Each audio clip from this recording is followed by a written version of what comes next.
Hello everyone, welcome to my blog. কেমন আছেন সবাই? সো আজকে আপনাদেরকে আমি নিয়ে যাব অলাঙ্কো নেচার রিজার্ভ মানে অলাঙ্কো টাওয়ারে। এটা হচ্ছে ফিনল্যান্ডের হ্যামেলিনে অবস্থিত। সো চলুন আমরা পথে যেতে যেতে আপনাদেরকে এই হ্যামেলিনার এই টাওয়ারের ইতিহাসও বলে দিব এবং আজকে আমরা দেখাবো অলাঙ্কো টাওয়ারের উপর থেকে অসাধারণ চোখ জুড়ানো দৃশ্য। তো এই টাওয়ারে যেতে হলে আপনাকে অবশ্যই মে মাস থেকে অক্টোবর মাসের মধ্যেই যেতে হবে, কারণ এটা হচ্ছে বেস্ট একটা সময় এবং এই টাওয়ারে প্রবেশ সম্পূর্ণ ফ্রি।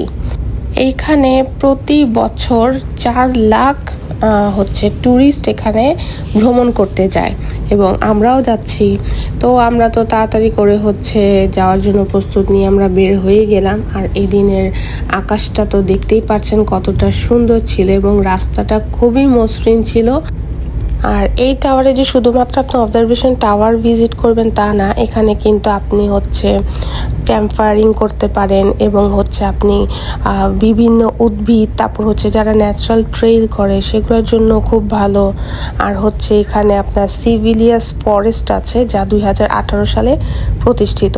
তো আমরা হ্যামেলিনার একদম মেইন জায়গাতে ঢুকে গেছি। তো এখান থেকে খুব জঙ্গলের রোড দিয়ে আমাদের যাওয়া লাগে এবং আপনারা দেখতেই পাচ্ছেন দুই পাশে কিন্তু ঘন জঙ্গল এবং সামনে একটা খুব সুন্দর একটা টেম্পল আছে। এটা আপনার যাওয়ার পথেই আপনারা দেখতে পারবেন এবং টেম্পলের পাশে একটা সুন্দর হ্রদ আছে। এটা প্যাভিলিয়ন অফ রোজ ভ্যালি, মানে আপনার রোজ টেম্পল নামে এটা খুবই পরিচিত। এবং পাশে এখানে আপনি পিকনিক খোলা জায়গাও করতে পারেন আপনি যদি আপনি চান। সো আমরা এখানে যাচ্ছি। তো আমরা পার্কিং এরিয়াতে এসে পড়েছি। এখন আমরা এখানে গাড়ি পার্ক করে দেন এই যেখানে একটা রোড দেখতে পাচ্ছেন, এই রোড থেকে একদম উপরের দিকে আমাদের যেতে হবে। তো খুবই স্ট্রেংথ নিয়ে যেতে হবে, শক্তি লাগবে। আর অবশ্যই যখন যাবেন আপনি নরম এবং স্যান্ডেল পরেই যাবেন, কারণ এখানে অনেক হাঁটা লাগবে। তো আমাদের কষ্ট হয়ে যায় স্ট্রলার ঠেলতে। এই ঠেলা ঠেলতেই আমাদের অবস্থা খারাপ হয়ে যায়। তো সবচেয়ে আরামে তো আমাদের বেবি আছে, ওনাকে তো নিয়ে যেতে হয়। সো এই যে দেখছেন ওখানে অলাঙ্কো টাওয়ারটা এবং এখান থেকে দেখেন কতটা নিচে। তো আমরা কতটা উপরে উঠতেই আছি, এখনো কিন্তু টাওয়ারের ভিতর যাওয়া বাকি আছে এবং এই টাওয়ারের ইতিহাসও আমি আপনাদেরকে আজ বলবো। সো এই টাওয়ারে যেতে হলে অবশ্যই এখানে আপনার ক্যাফেটেরিয়া আছে। এখানে আপনি ক্যাফে, আপনি খাবার খেতে পারেন রেস্টুরেন্টের মতো ছোটোখাটো। আমরা হালকা কিছু খেয়ে দেন আমরা বের হয়ে গেছি। একদম সামনে ক্যাফের সামনেই আপনার এই জায়গাটা শুরু। দেন আমরা যাচ্ছি। দেন সিঁড়ি দিয়ে আমরা এই টাওয়ারের ভিতর চলে যাব। দেন অনেকগুলা গোল গোল রাউন্ড সিঁড়ি আছে। দেন উপরে যে আপনাদেরকে সব বলবো।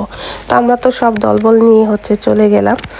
আর স্ট্রলার আমরা নিয়ে যেতে পারবো না, আপনারা রোড দেখতেছেন।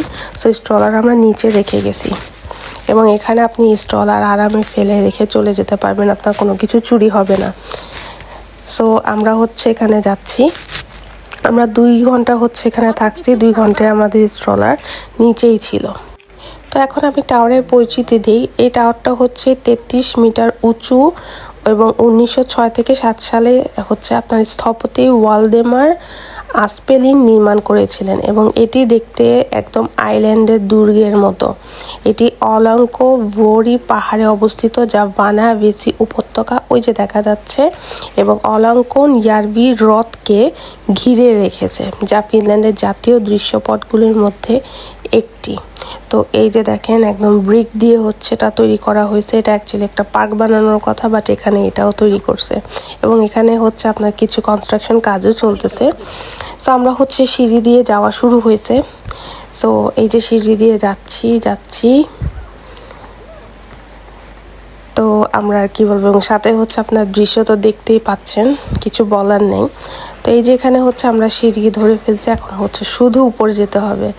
তো ওর অবস্থা খারাপ হয়ে গেছে, কারণ বাচ্চাকে কোলে নিয়ে যাওয়া লাগতেছে পাথরের সিঁড়ি। বাট সিঁড়িগুলো কিন্তু খুবই নিচু নিচু ছিল, যার জন্য খুবই আমাদের জন্য সুবিধা ছিল।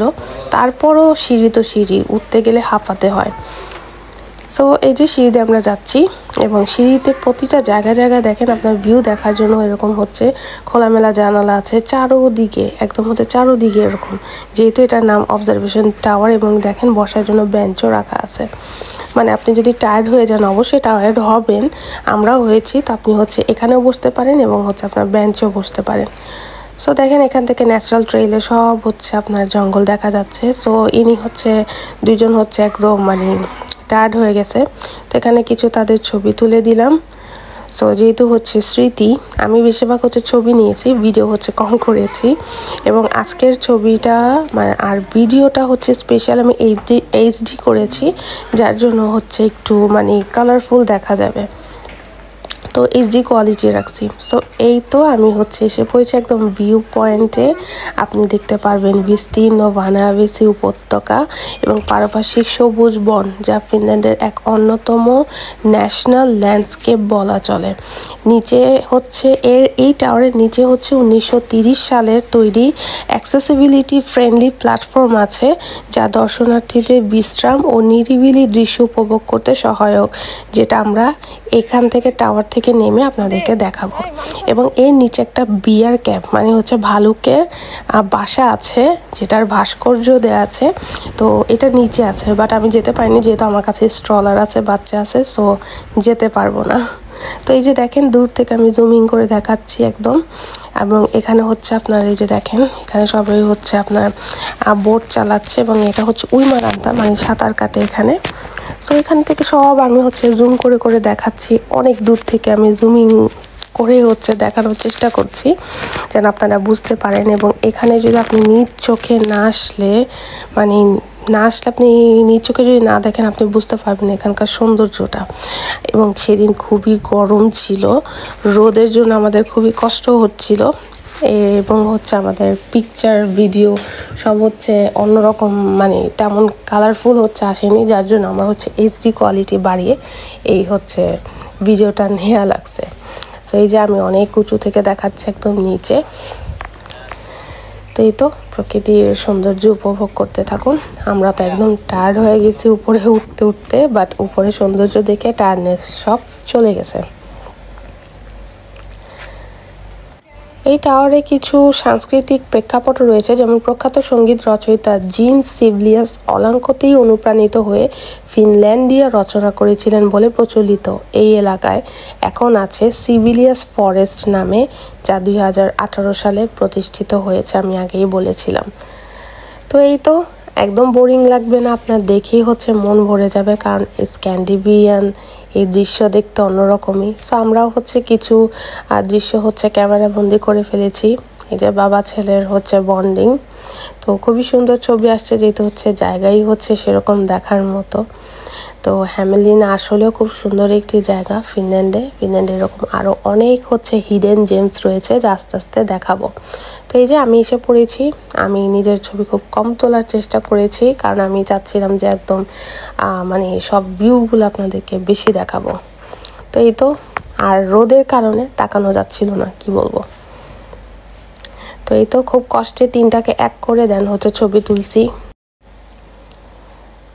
তো অনেকগুলা ছবি তোলার পর এখন হচ্ছে রোদের জ্বালাতে আর বেশিক্ষণ থাকা যায়নি, কারণ একদমই হচ্ছে মানে কি বলবো দুপুর টাইমে হচ্ছে আমরা গেছি। সো এই জন্য কিছু একটু ফাঁকাও পেয়েছি। তো এই তো আমরা হচ্ছে এখন নিচে নেমে যাব। তো নিচে হচ্ছে আছে আপনার 1930 সালে তৈরি অ্যাক্সেসিবিলিটি ফ্রেন্ডলি প্ল্যাটফর্ম রয়েছে, যেখান থেকে আপনি হচ্ছে একটু বিশ্রাম নিতে পারবেন এবং হচ্ছে নিরিবিলি দৃশ্য উপভোগ করতে একদম হচ্ছে আপনি পারফেক্ট একটা জায়গায় পাবেন। সো এই যে এখানেই যাচ্ছি, এটাই হচ্ছে আপনার সেই ফ্রেন্ডলি প্ল্যাটফর্মটা, যেখান থেকে আপনি দেখতে পারবেন আরেকটা ভিউ। ওকে, এবং নিচে হচ্ছে আপনার এই টাওয়ারেরই নিচে আছে 322টা পাথরের সিঁড়ি, যা আপনাকে নিয়ে যাবে একদম সেই বিয়ার ক্যাবের মধ্যে, মানে ভালুকের কি বলে ওটাকে গর্ততে, ঠিক আছে। সো এটা হচ্ছে আপনার 1905 সালে এই বিয়ার কেভটা একটা ভাস্কর্যই হচ্ছে তারা তৈরি করে ফেলেছে। সো এখন হচ্ছে বিয়ার নেয়। তো এই তো এখন হচ্ছে আপনার নেচার ট্রেইল যদি আপনি করতে চান এখানে আসতে পারবেন 1 কিলোমিটার পর্যন্ত, প্রায় 50 প্রকারের গাছ আছে। সো এই যে আমাদের এই ছোট্ট বাবু ঘুমিয়ে গেছে, কারণ সে তো তার ঘুম আর খাওয়া মিস হবে না। তো তো এখানে হচ্ছে আপনি এরকম এই যে দেখেন ন্যাচারাল ট্রেল করতে পারবেন।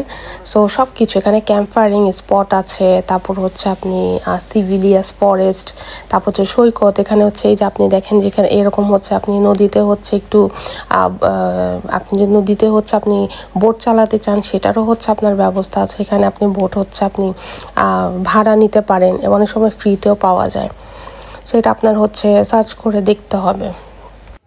এবং এখানে অলঙ্ক নেচার অ্যাক্টিভিটি সেন্টারও আছে, যেখানে হচ্ছে আপনি সাউনা, পিকনিক হাটস, আইস হোল, সুইমিংয়ের সুবিধাও রয়েছে। এবং এইখানেই হচ্ছে আপনি সেই বোট এবং স্নো শুও রেন্টালে পাবেন। সো এই টাওয়ারে সময় কাটাতে অবশ্যই আপনাদের 1 থেকে 2 ঘন্টা হাতে রাখতে হবে অবশ্যই, নাহলে সম্পূর্ণ সব কিছু আপনি দেখে শেষ করতে পারবেন না। তো আমরা এই তো দেখে হচ্ছে আমরা এখানে কিছুক্ষণ বিশ্রাম নিচ্ছি, বেবিকে ফিডিং করালাম, সব কিছু করলাম এবং সাথে সাথে হচ্ছে ভিউ উপভোগ করতেছি। আর আমি তো হচ্ছে সবগুলো হচ্ছে ক্যামেরা বন্দি করতেছি। তো এখান থেকে কতটা সুন্দর লাগে এই টাওয়ারটা, যেহেতু অনেক উঁচু এবং সিঁড়ি মনে হয় আমি 6 তলার মতো হচ্ছে উপরে উঠছি, মেবি, নট শিওর। সো এর নিচে কিন্তু একটা পার্কও আছে, বাট সময়ের অভাবে আমরা যেতে পাইনি। সো এখানে পার্কের কাঠামো, পথের ব্যবস্থা ও পর্যটন সম্ভাবনা বিবেচনা রেখে এটি একটি বেস্ট একটা ডে ট্রিপ ডেস্টিনেশন হতে পারে। এবং আমরা তো অবশ্যই কাটিয়েছি এবং আমি হচ্ছে এটা 3য়-বার হচ্ছে আমি এই জায়গায় গিয়েছি। এটা হচ্ছে আমার 3য়-বার সফর। সো এই তো আমরা হালকা কিছু হচ্ছে আইসক্রিম আর হচ্ছে কিছু হচ্ছে আপনার বেভারেজ খেয়ে দেন হচ্ছে আমরা চলে যাচ্ছি। এবং আমরা সেই হচ্ছে যে উঁচুতে উঠছিলাম, এখন হচ্ছে আমরা নিচে হচ্ছে চলে যাচ্ছি। সো বাচ্চারাও খুবই হচ্ছে এনজয় করছে, আর আমরা তো অবশ্যই, আমি তো হচ্ছে ভালো মতো হচ্ছে এবার আমি দৃশ্যগুলোকে ক্যাচ করেছি। সো এখানে হচ্ছে জায়গায় জায়গায় কোন জায়গায় কি আছে সব কিছু হচ্ছে আপনার এরকমই হচ্ছে সাংকেতিক চিহ্ন দেয়া থাকবে। সো আপনাদের হচ্ছে হারিয়ে যাওয়ার কোনো ভয় নেই। তো এটা এখন হচ্ছে আমরা চলে যাব। তো পার্কিং এরিয়াতে এসে পড়েছে, এখন হচ্ছে সব কিছু প্যাক করে হচ্ছে আমরা চলে যাব। সো চলে যাওয়ার সময় হচ্ছে আমাদের অন্য আরেকটা রুট দিয়ে যেতে হবে, সেটা হচ্ছে আমি ভিডিও করে আপনাদেরকে দেখাবো। সো এই তো আমরা হচ্ছে যাচ্ছি।